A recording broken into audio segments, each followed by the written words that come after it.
Thank you very much, Honorable Mariam Sama. I think you've made a very heartfelt appeal, based, of course, on your direct experience and your work in media, and asking us not to be silent. I think this is a very, very important appeal to all of us. I know that I can say right from now that knowing about the very deep angst that was being felt among the women of Afghanistan about being excluded from the peace talks. We had actually here in Delhi organized some support and got an article, I think Zulekha wrote for us and put it on the website of some papers and so on. So we are always doing this. Even before, once before, when there were the night shelters for women which were about to be shut down in Kabul.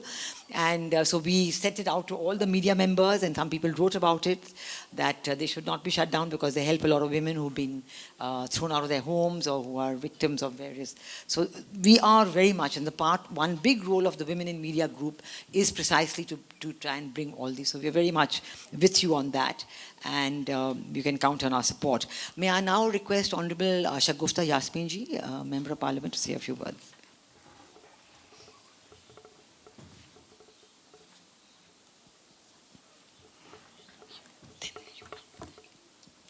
Bismillahirrahmanirrahim. Very, very good afternoon to all of you. Very, very honorable. Especially Honorable Veena Shikri, who has arranged this wonderful program. Greetings to all of you from all the women of Bangladesh and our national parliament. Red Rose greetings. Lal Golab Shubhechha. আপনাদের সবার জন্য actually time is very short.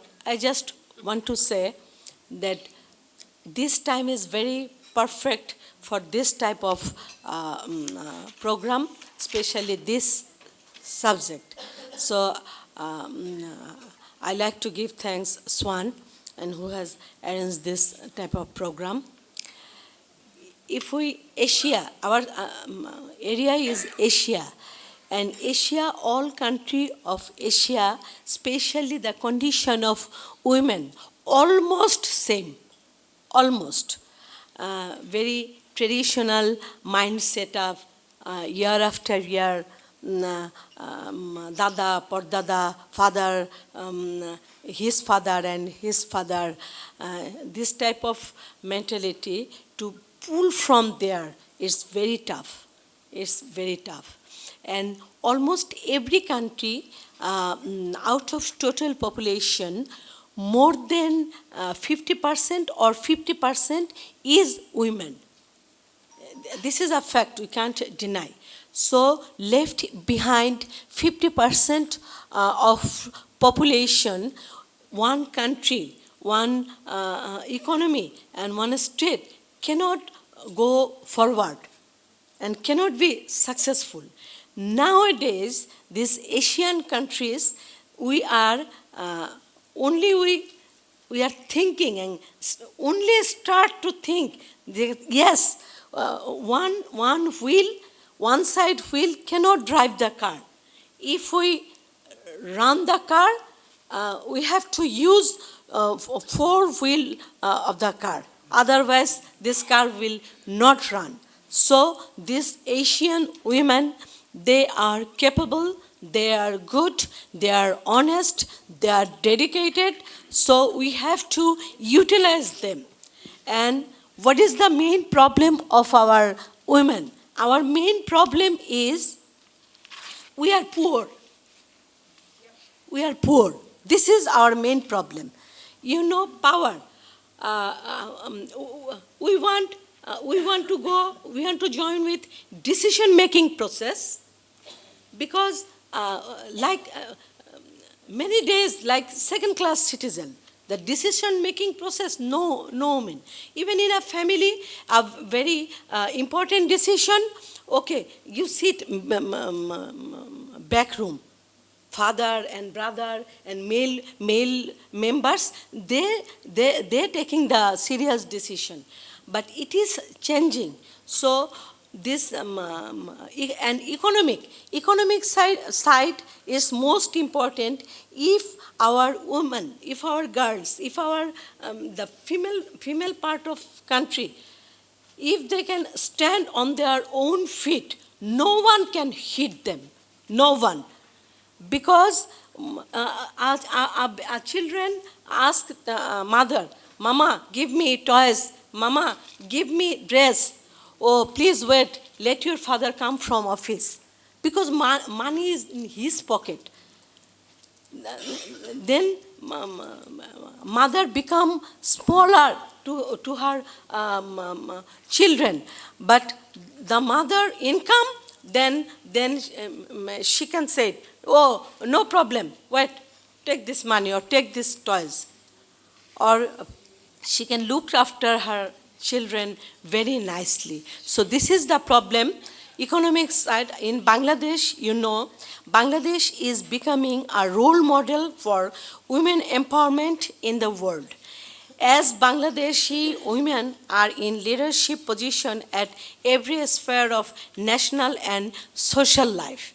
Our Honorable Prime Minister, Sheikh Hasina, she is trying her level best, but it is not very smooth for her also. Because before, only male fight. Now male are bound to fight with female also. So government job in military, even with arms, in police, in United Nations, every sector in our country, women, compulsory women must have position. In political, it is a MP. There is no difference between MP and very lower level because if they are female, because they are earning, they are working. So if one might want to go someone, if male, maybe he needs this type of energy. But if for a woman, for a female, this size of energy, because obstacle. We are facing too many obstacles. So economic side is very important. Our government, I know, especially Honorable Bina Shikri, she was in our country. She did lot our Prime Minister, and she is doing. Our small entrepreneur, small and medium entrepreneur from our state bank, without any interest, giving money. And main problem that women make their things with hand, but or machine, where they will sell. Marketing is a big problem. But Joita is a very big shop everywhere in Bangladesh, so that these ladies can take their things and they can sell these things. Not in Bangladesh, other Asian countries, they are also doing this type of things, I'm sure. Our government focuses on reducing the gender gap in targeted sector, including education, employment, business, and policy making. You know, our Prime Minister is female, Deputy Leader in House, female, opposition of the leader, she is female, and Speaker, our Honorable Speaker, she is female, and 5-6 ministers. So, and we have 12 women secretary and secretary status. And my two, they are ladies, And I had before lady police super. So things are changing, and if we really want more, and our Honorable Prime Minister has already awarded from United Nations and various organizations all over the world who really wants that women liberty and honor. They have awarded her Planet 50/50, Peace Tree, like various. Actually, what we want? Equality, dignity, and peace. we want, and equally man and woman. We don't want to hit men. They are our brother, they are our father, they are our husband, but we want to move shaman, equal. Our government has, first time, our Prime Minister Sheikh Hasina, it is mandatory. When you write your father's name, you must write your mother's name. This is a mandatory. And this is an honor, because I carried 10 months. But before Sheikh Hasina, no children write their mother's name. After Sheikh Hasina, it is a mandatory, you have to write your mother's name parallelly. So I think time is over. I think. Actually, 1994 CEDAW Convention, Bangladesh is also signatory there. So achieve SDG, Bangladesh is trying, and it is they are a very good position. But Rwanda and Sweden, they are doing very well. And we want to achieve this South Asia, not only Bangladesh, all countries of South Asia. One day, the day is coming, will go more than Rwanda and Sweden, because they are doing very good. Bangladesh has already substantially achieved the MDGs 3, as it is achieved gender partly in primary and secondary education at the national level. Actually, before, our female children, maximum they don't go to school because of toilet, and because of, toilet is main problem. Toilet. Our Prime Minister, all scholarship up to 12th class, new book, no money, and sent mother's mobile directly, it is going money, so that mother can get this money from Prime Minister Sheikh Hasina. So she told her baby, go school, go. And midday meal, etc. And in my constituency, more than 50% voter is women.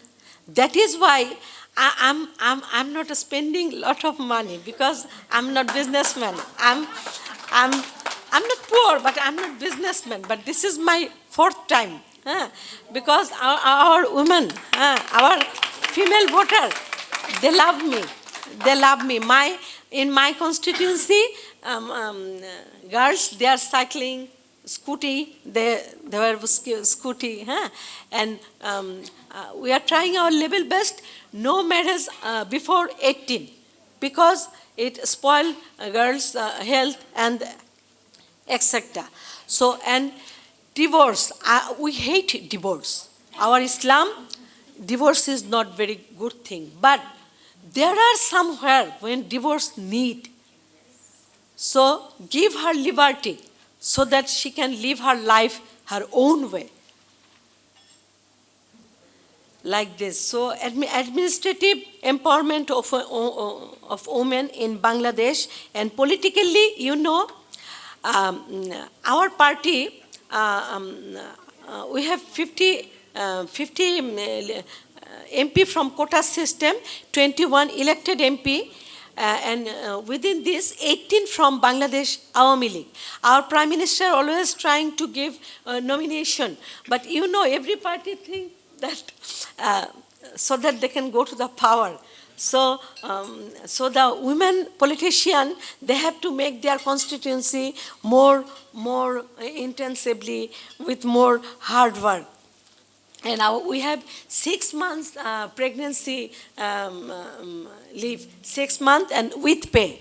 And almost every office, daycare center, almost every office.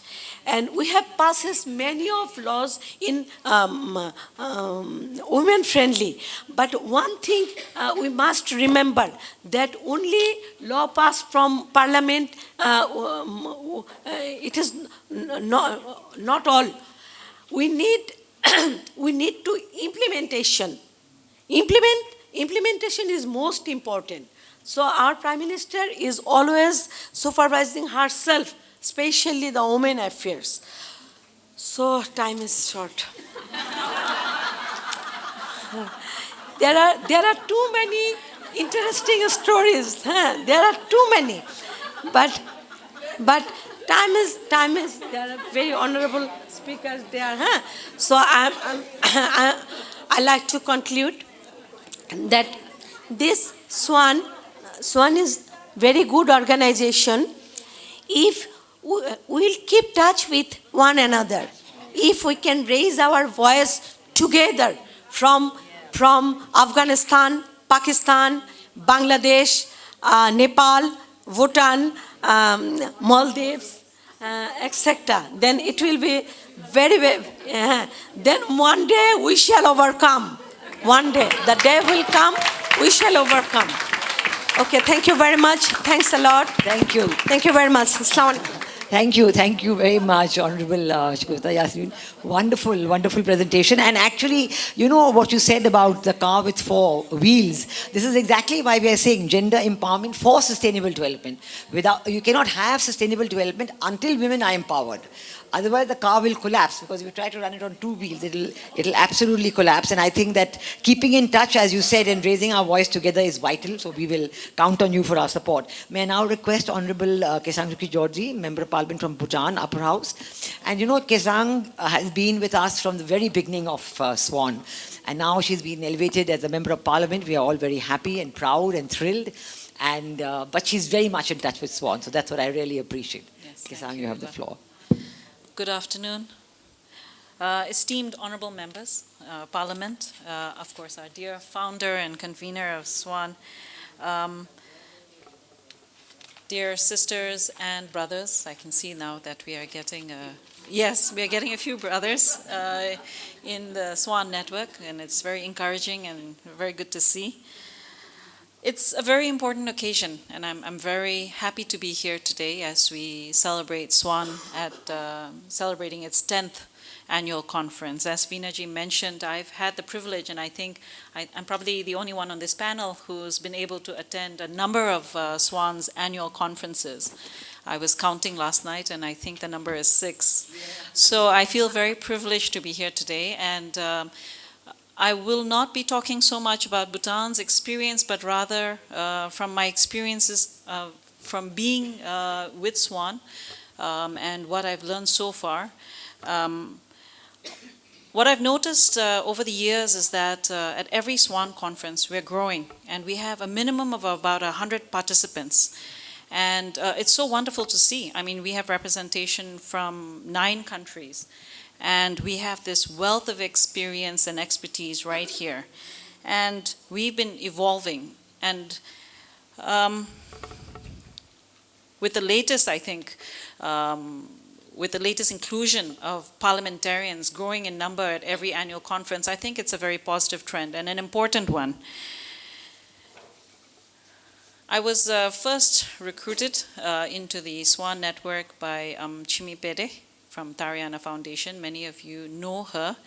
That time, of course, I was with the media fraternity in Bhutan, and I was brought on board to make some contribution there. We also have today with us another founding member from the Bhutan SWAN chapter, Chimi Pem. As many of you will know, Chimi Pem, Chimi Pem and myself, we were involved in organizing the SWAN annual conference in 2014 in Bhutan. And there were many important outcomes from that conference, including, I think, the birth of the media project, flagship project that we are all very proud about. Of course, we have tried to also launch other projects as well, the Skills Development Project and the Ecotourism Project.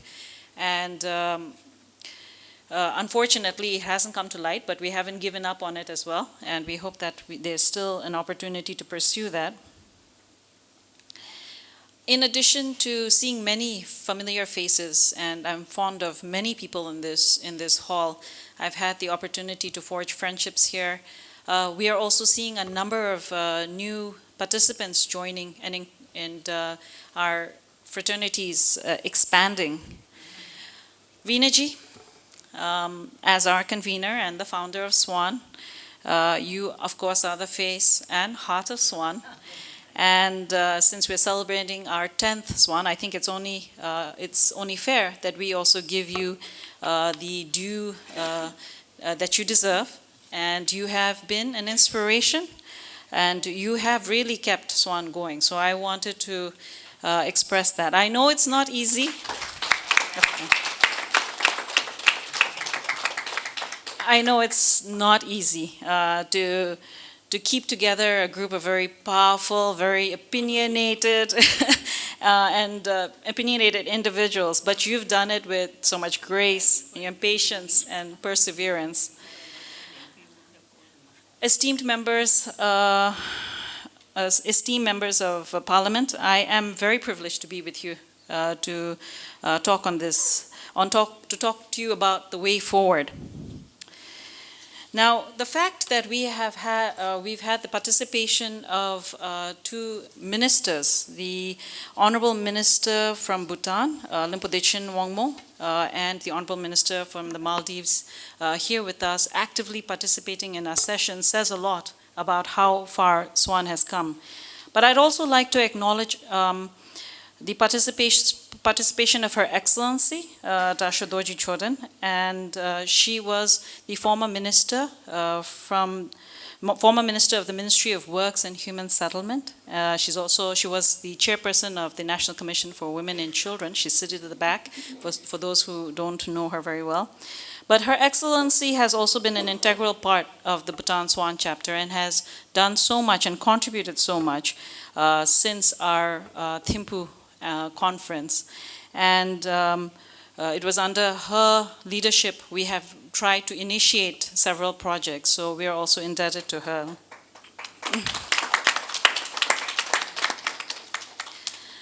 So back to SWAN-10. This occasion is a very good one for us, I believe, to reflect on our own part and involvement and decide where we want to be at, for example, SWAN-15. The Minister of Health, in her opening remarks at the beginning of this conference, said, it's time to act and it's time to deliver. So, dear SWAN sisters and brothers, have you been able to do that over the years? That's a question I'd like to pose.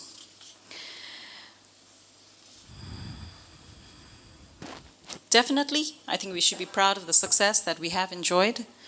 But I also wonder whether we should have achieved more in the past 10 years.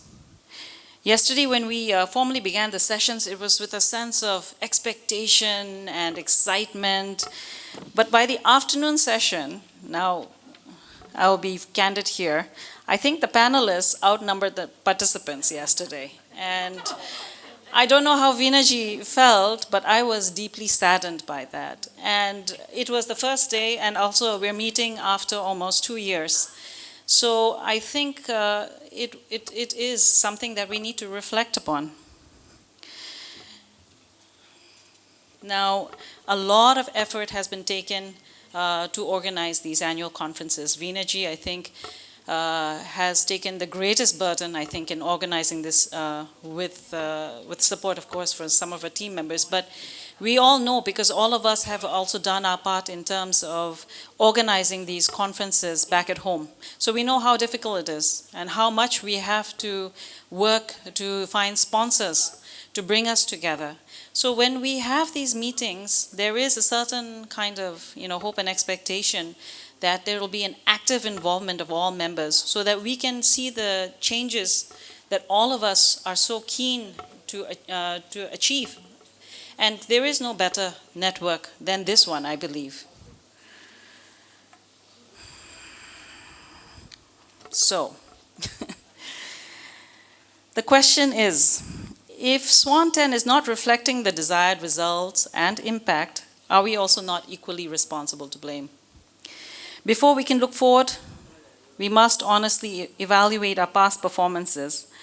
I've been a parliamentarian for the past 3 years, and I recently started my second term.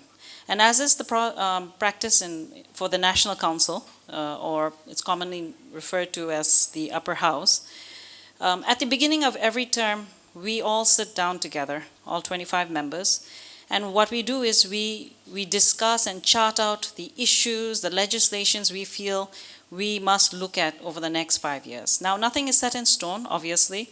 We can add or subtract depending how things go. But what it does do is it helps give us an idea of the challenges we would like to see addressed within this time. And I think that it has worked well for us, because what happens is once the challenges, and we've in the last meeting that we had over 100 challenges, 100 issues that we wanted to address. Then these were divided into our standing committees. We have 7 standing committees. And then each committee takes a responsibility for the issue and in turn starts addressing them year by year. Now, I feel that this system works, and maybe it's a system maybe we could consider for SWAN, because I believe the plan is to set up an advisory group from the SWAN network this time, and I think it's a wonderful idea. It's something that we've been hoping to see. So the fact that you will establish this with membership from all countries is a very welcome one, and in turn, after the brainstorming's been done on the issues you would like to address, we would be able to then delegate it to the committees to do the work in their respective countries.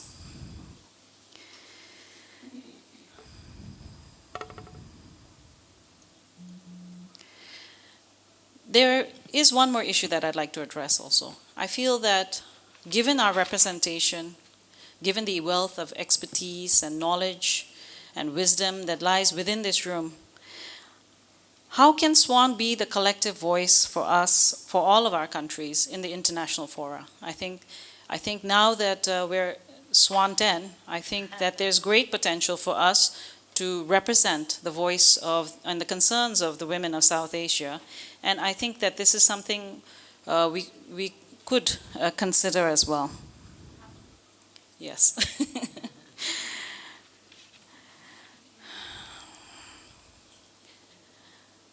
Since I am from Bhutan, people might feel that, coming from the happiest country, we might not have any problems. It could not be further from the truth. I'm the chair of the Social and Cultural Affairs Committee for the National Council, and currently we're looking at the issue of human trafficking, which is, again, an issue I know that concerns all countries here.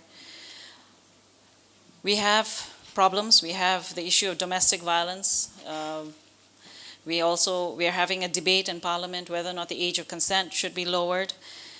We all know that there are a lot of issues and a lot of challenges facing all the countries, but I sincerely believe that we have the power within this forum to really make a difference.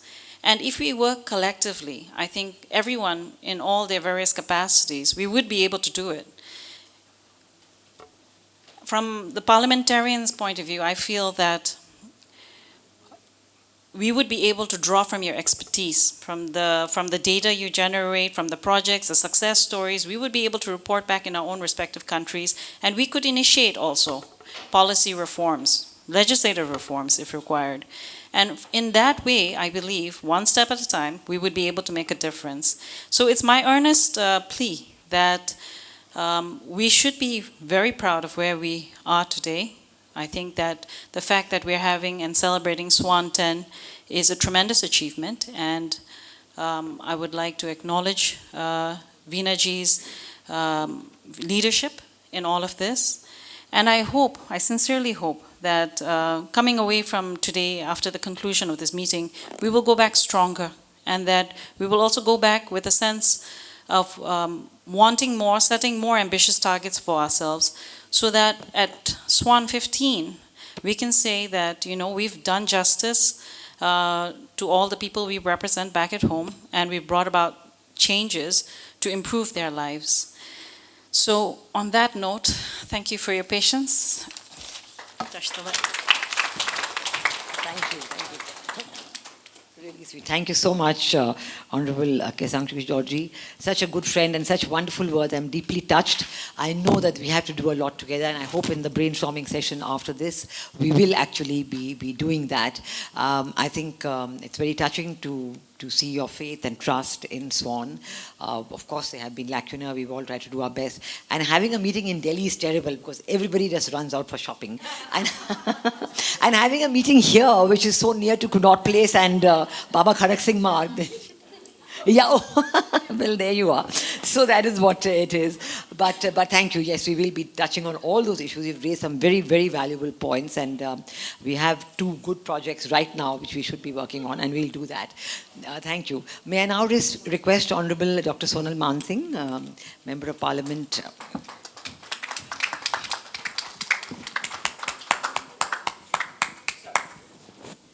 To say a few words. No, I know. Swan is the bird that can fly from Kailash in the Himalayas to the tip of India in one flow. So I wish Swan that kind of long flight. Thank you.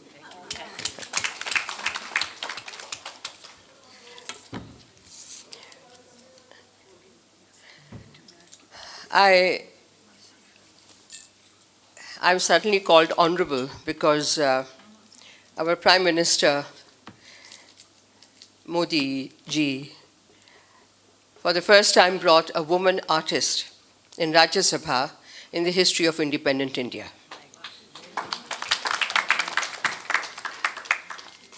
Before me, Pandit Ravi Shankar, the great maestro, he was member Rajya Sabha, and this is the category that is nominated. 12 are nominated by President of India, who are not in politics, but because they excel in their own fields of science, arts, education, etc. I'm a classical dancer, and I feel hugely honored on behalf of my community, not only in India, but I think this must be quite a unique thing in the SAARC countries, if I'm not mistaken. I want to share with you one experience that in the great epic Mahabharata, there are 2 great epics among many other texts, Ramayana and Mahabharata. The heroine of Mahabharata is Draupadi, princess and then the queen with 5 husbands, the Pandavas. This is a classic. It's not just tales, but this is historic. And the plight of Draupadi, because she was intelligent, because she could argue on equal terms with great men, she was beautiful, she had a sense of humor, and she had a great sense of dignity. Time and again, the Kauravas, the 100 cousins and others tried to put her down. So much so that when the time came in the court of Kauravas, right here in Delhi, Hastinapura, it was called. Indraprastha later and Hastinapura before that. They tried to disrobe her in full court. And this is the epic struggle between woman's honor and the male gaze. Of course, she is saved by her own dignity and her own Atmabal, what we call the spiritual force within us. I depict this as a solo dance theater, and the premiere in 1994 in Delhi.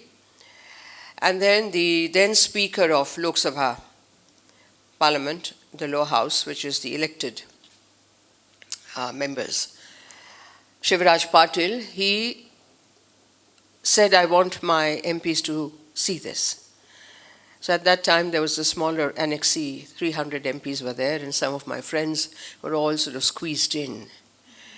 And later, my friends reported that as I enacted that 1 hour long non-stop drama of Draupadi's life, lot of them, and there are quite a few, the MPs, now that I think the scenario has changed, men also changed their fashions, and they are now conscious of their girth and how they look.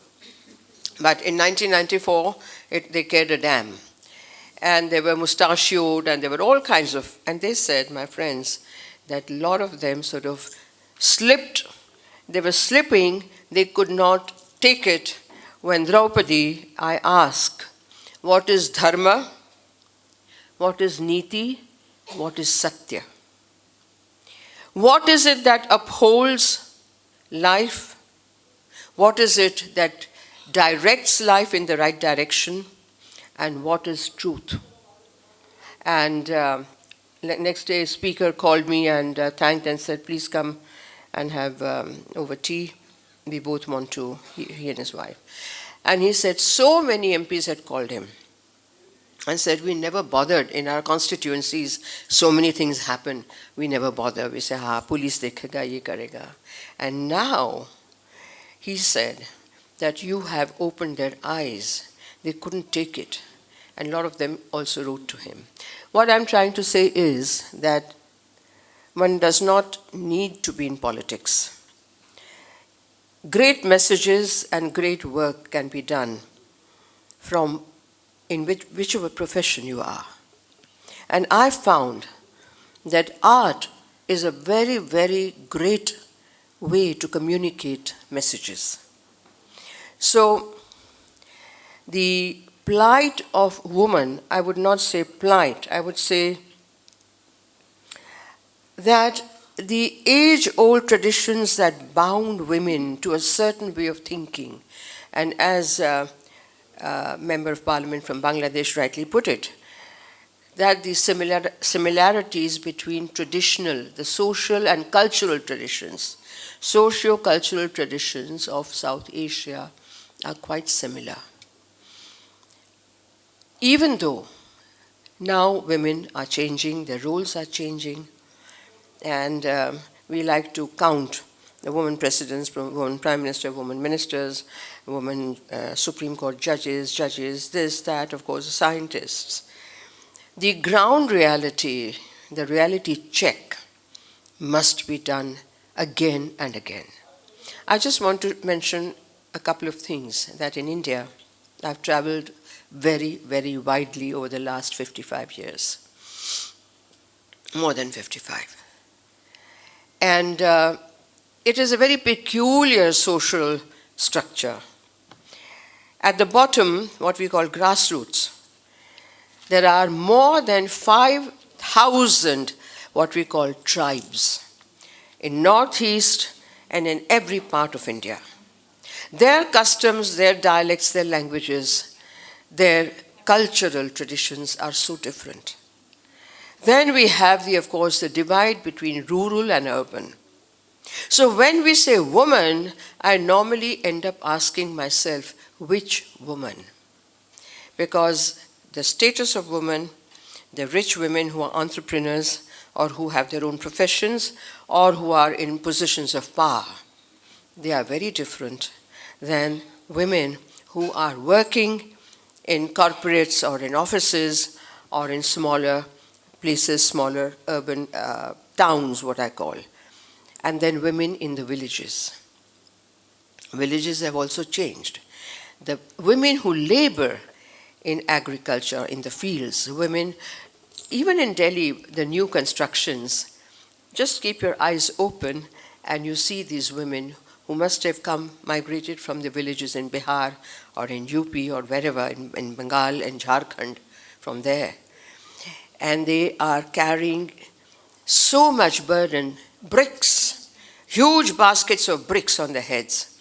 And they are doing all kinds of work while having tied a cloth between two trees or two branches and jhulati hai apne chote baby ko.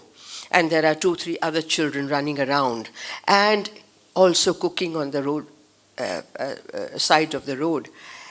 I look at them and I wonder, which woman are we talking about? So I think generally I emphasize that women have to be empowered. Women have to have empathy for each other, not only in your own social milieu, but down the line, cutting across all kinds of strata. And that alone, I think, will mean a lot to what we are talking about here. A small aside, somebody mentioned human rights here. And I want to tell you, you'll be happy to know, that Hansaben Mehta, a great lady of independent India, she was the one who in the UN, United Nations Conference, she suggested the word human rights, not men's rights, not women's rights, human rights. So it was an Indian lady, Hansaben Mehta. It's her coinage.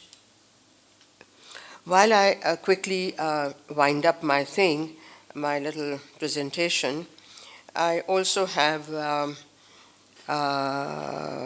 whatever I wanted to say. Yes, I've said, I think. I want to show you some quick vignettes. वो pen drive तैयार है? हाँ जी, लगा दीजिए. It will be a good visual of various faces of Indian women. Quick, yes. Please go. दिखाओ, दिखाओ. फटाफट, फटाफट. चलने दो. Pistol.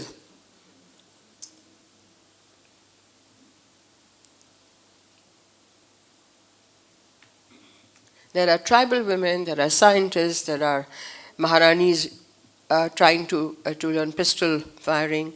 There are village women, agriculturists, all kinds of women. This is the face of woman. Auto rickshaw drivers, bus drivers. Now the women are now fighting Naxalites shoulder to shoulder with male soldiers, BSF. Amazing. Yes? Thank you. Yeah. Thank you very much. Honorable Dr. Sonal Mansingh, thank you very much. Sonal ji, come.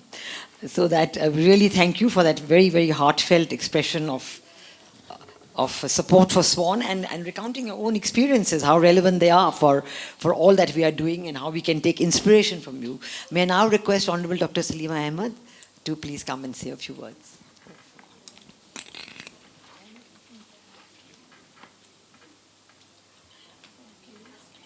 Come.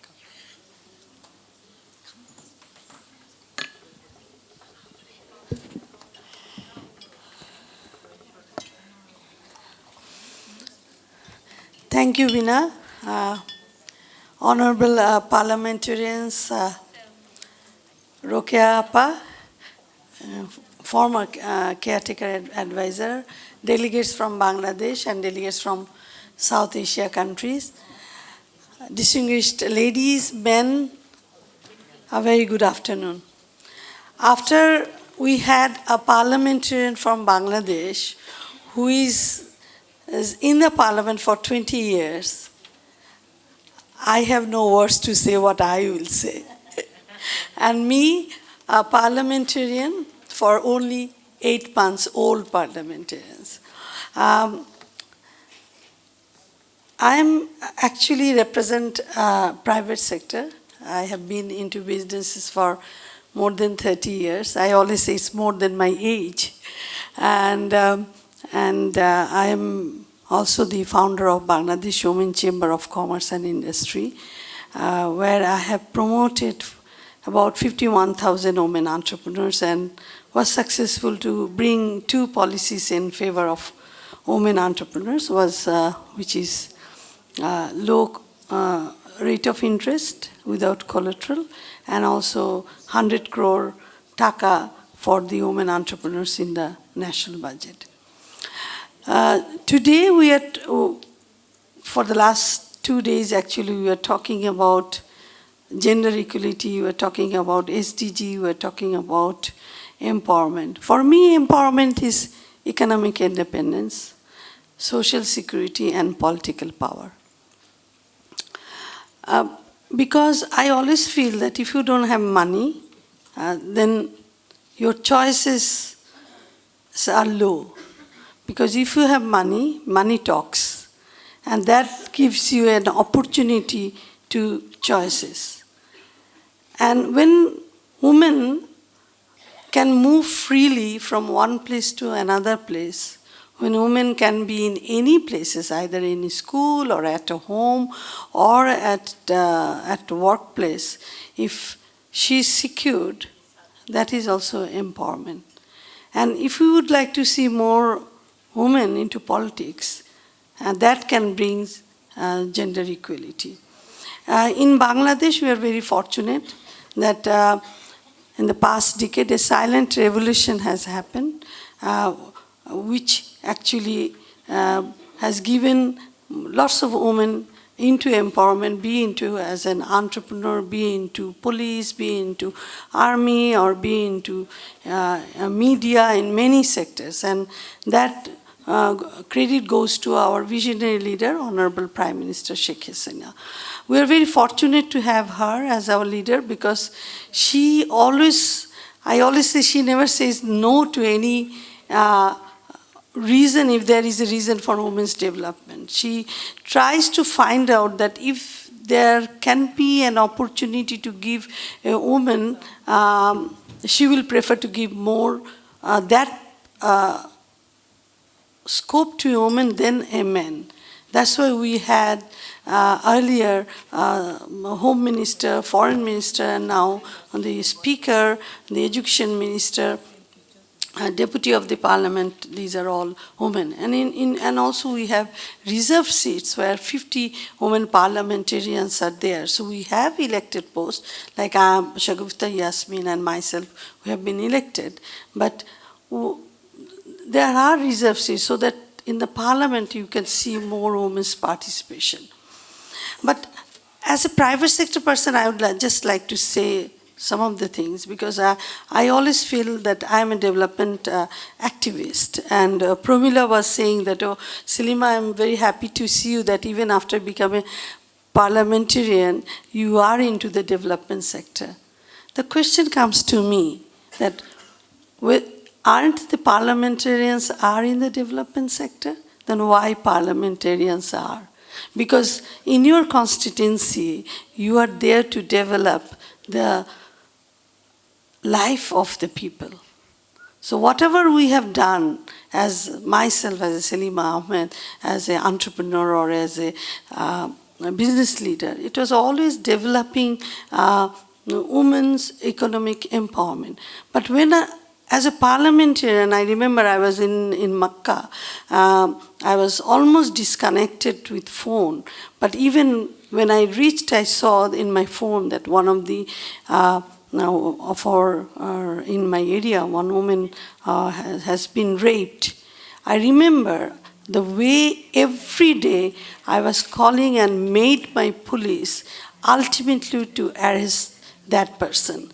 Because sometimes, you know, these men gets away by bribing or doing something.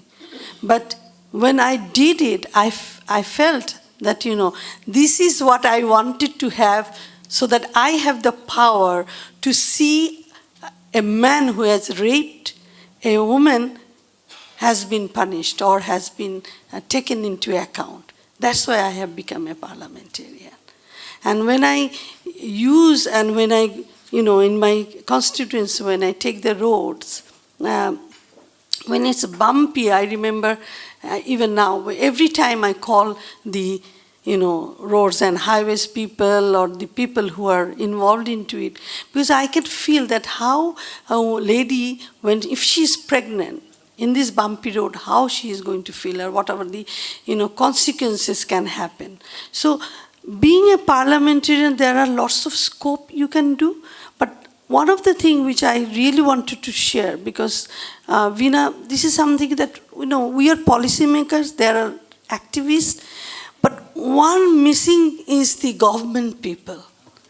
Sometimes, you know, because, you know, we are answerable and accountable to our people, but the government is answerable, the bureaucrats. I don't know with whom they are answerable. Maybe they are answerable to their ministers, but to the MPs, to the parliamentarians, how much answerable they are. You have law and order people, but they take bribes. So even as a parliamentarian, if you want to see that laws are into order and things should place into this way, but they are bribed and they don't do what they should have done. So how to solve that one? So I think sometimes I get so frustrated because some of the things which the action ultimately, there is a parliamentarian groups who are the lawmakers, there is the bureaucrats who are the actual action player, and the development activists or the people we are trying to see that policies are implemented. I think in South Asia, everywhere, nowadays, there are good policies, but that policies are not implemented. And that policies can be implemented if these bureaucrats, the service people, the government people, they can be actually, have that believe in women's empowerment, that gender equality thing. The principles of women. If you see all these SDGs, no hunger, no poverty, gender equality, industry, fish, air, whatever you see, environment, if we don't address women, nothing can be achieved. All the goals can be achieved only if we can address. Bangladesh has lots of policies which has given a mileage, the maternity allowances, the widow allowances. There is also an apps has been developed which is called Joy, which actually gives any woman has been harassed or a victim of rape or any issues, she can immediately get assistance from that services. But my issues are always that, as a parliamentarian, men and women parliamentarians are very different. I tell you, in my area, in my district, there are 11 MPs. I'm the only woman MPs. And from Awami League, I'm the first time after Liberty, I got that seat for Awami League. And, we are allocated solar lights, right? The men parliamentarian, with all the respect to the men parliamentarians, what they do with the solar light allocations, they give to home solars, to the individual, houses, their own people, their political people. But when I got that allocation, what I did, in the night, I took the people, the government people who does this job, and myself, and in the night, I took a drive and switched off the light and tried to see how dark it is, what you feel. And then I felt, oh, this is too much dark. These roads are empty. There's less people resides here. So many people are moving from here to there. So put a street light here. So if you go in my constituency now, you'll see so many street lights. Then what happened to earlier days? So that's why, sometimes why we say women's participations are important. Because although physically we are different than men, emotionally also we are different. Because we actually believe in equality, we women. I don't know whether men believes it or not. And during my campaigning, I just wanted to say, because these are the small things. During my campaigning, I wanted to be popular, I wanted to be known. But I wanted to see some of the things which actually, hurts me. And in my constituency, there's river. So in the riverside, mostly women goes and take bath. So when they take bath, there's no changing place. So they come to their house and change. But they're with wet clothes. So every places I made is small. I spent 7,000 to 8,000 taka. And a small, with the small sort of a, shed. And they used to go and change their clothes. That made me so popular. So a woman will never men will never think in that way. And people are thinking, why you are doing it? So, and then, in the healthcare, now I'm making a daycare thing. I'm thinking of children park. So, I would like to say, in the SWAN, in the coming future, that we have, I'm sure you have action plan, but actually we should all go back and write to you about one agenda, or you can give us 3 or 4 issues, and where we can majority accept that issues, that okay, these issue we want. Whatever the majority comes, we should take forward that issues, and to see each country's policies and to see how we can implement the policies. And I think I don't have much time, so I'd like to finish, but I'd like to say that politics, development, empowerment all goes together. If a politician doesn't believe in development, if he or she doesn't believe in empowerment, and if he doesn't believe in equality, then he should not be, or she should not be, a politics. I remember in my campaigning, I used to say the 3 issues I want to address. It is reducing gap between men and women, reducing gaps between muscles and weak, and reducing gaps between rich and poor. I would like to conclude by saying we have begun to raise our daughters more like sons, but few have the courage to raise our sons more like our daughters. Thank you very much. Thank you so much, Honorable Salim Ahmed. Lovely, very nice. Very nice, very nice. Beautiful thought, and so much indicating of the work. Come sit here, Salima, your chair is here. No, please, your name board is here. Come. Bring your shawl. Okay. She says I've been promoted. No, we are all equal, absolutely, no difference at all. But I deeply appreciate, and I think everybody will get this letter from me, and we will all, I will wait for all your answers. And what you said about what you do in your constituency is absolutely tremendous. Now, we have 2 very special people with us now who have... Yes, please, yes. Before I give the floor to them, I would like to just, give the floor to Honorable Dr. Sonal Mansingh. She has a few words to add. I just have one point.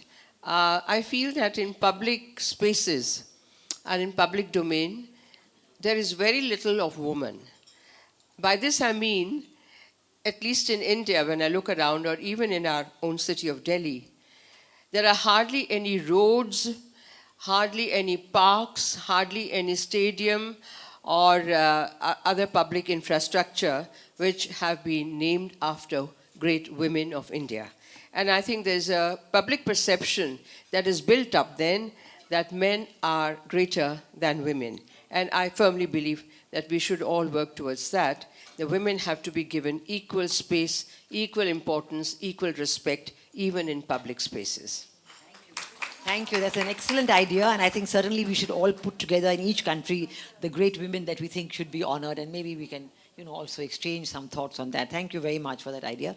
So we have 2 very special people, former members of Parliament, who said they also want to give their, but they've been very active and dynamic, when cabinet ministers, both of them, tourism minister and Honorable Dashwa Georgie Chodin also has been Minister for Human Settlements and also Chairman of the National Commission for Women.